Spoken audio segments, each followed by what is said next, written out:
With respect to the 2025 updates to the OECD Model Tax Convention, I consider the following aspects to be primarily relevant from a Hungarian corporate taxation point of view.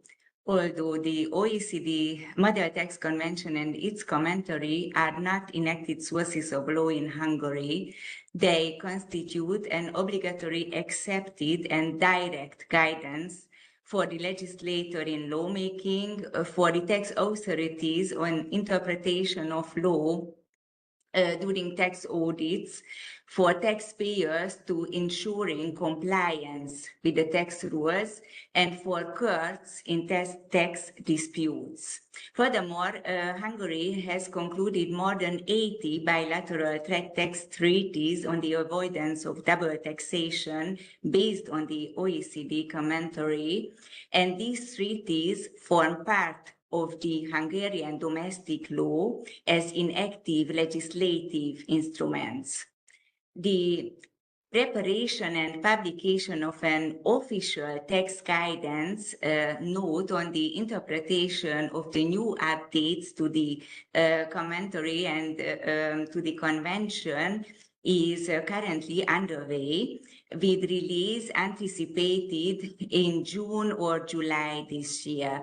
Until then, the position of the tax authority can be derived from public presentations of the Ministry of Finance. And according to the position of the ministry, the tax authority should accept if taxpayers applies either the previous or the new updates of the commentary during these interim periods. Hungary follows the dynamic interpretation and the condensed version of the tax commentary. Accordingly, the latest amendments and updates are applied. And this not only to newly concluded agreements, but also to tax treaties already in force. In this context, it should be also noted that the Hungarian Tax Authority acts in accordance with the principles substance over form and the proper exercise of rights during tax audits. This means that the tax authority focuses on all circumstances and the actual economic substance and real purpose of an arrangement or a legal relationship rather than its legal form alone. Consequently, the Hungarian tax authority may requalify transactions or legal relationships for tax purposes if they aim at obtaining only tax advantages. The next slide, please.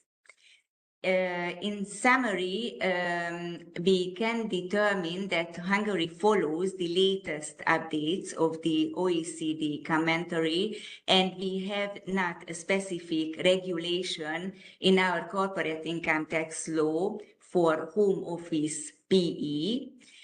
So we should apply the regulations discussed in detail at the beginning of this seminar.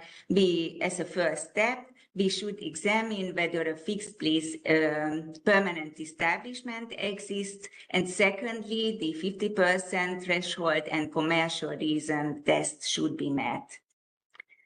The next slide, please.